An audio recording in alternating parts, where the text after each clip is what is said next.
Tirupati SIT కార్యాలయానికి జనసేన నాయకుడు Kiran royal శ్రీవారి లడ్డూలతో వచ్చాడు. కూటమి ప్రభుత్వ హయాంలో తయారు చేస్తున్న స్వామివారి లడ్డూలను తినాలని ధర్మారెడ్డిని కోరారు. అయితే తన చేతిలోంచి శ్రీవారి లడ్డూలను ధర్మారెడ్డి కిందకి తోసేశాడని ఆగ్రహం వ్యక్తం చేశారు. ఆయన ఏ మతస్థుడో తనకు అర్థం కావడం లేదన్నారు. లడ్డూ తోసివేయడంపై పోలీసులకు ఫిర్యాదు చేశారని కిరణ్ రాయల్ తెలిపారు.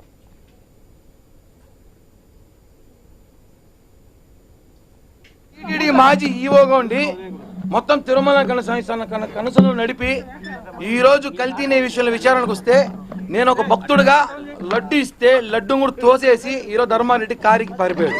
అంటే అర్థం చేసుకోండి, ఆయన లడ్డు ప్రసాదం తీసుకోవచ్చు కదా, ఈ ప్రసాదాన్ని ఇస్తే ఆయన ఈరోజు ఆ ప్రసాదం నన్ను చూసి ఆ ప్రసాదం చూసి కారికి వెళ్ళిపోయాడు. అంటే ఏమని అర్థము, ఆయన తప్పు చేశాడు కాబట్టి విచారణ అయింది. ఆయన ఈరోజు ఈ లడ్డును చూడగానే ఆయన పారిపోయాడు అంటే దీని వెనకాల ఏదో ఉంది. ఎందుకంటే ఈ లడ్డు కుంభకోణం ఖచ్చితంగా ఆయనకు మనసు కలిసి వేసిందా, లేకపోతే లడ్డూను చూస్తేనే ఆయనకు కాదేమో అనుమానం ఉంది. నేను తీసుకుంటే తిరుమల ప్రసాదం సార్, సాక్షాత్ మీ మంత్రి గారే లడ్డు బాగుందని చెప్పారు, టేస్ట్ చేయండి సార్ అని తెస్తే ఆ లడ్డూని ముఖాన్ని ఇసిరిగొట్టి ఆయన కింద పడేసి వెళ్ళిపోయాడు. ఇది కరెక్ట్ కాదు. వెంకటేశ్వర స్వామి ప్రసాదాన్ని ధర్మారెడ్డి అవమానించాడని ఖచ్చితంగా నేను చెప్పగలను. దీని మీద ఖచ్చితంగా మరొక పిటిషన్ కూడా అయిపోతున్నాయి కోర్టు ధర్మారెడ్డి మీద అని చెప్పి కూడా తెలియజేస్తున్నాను.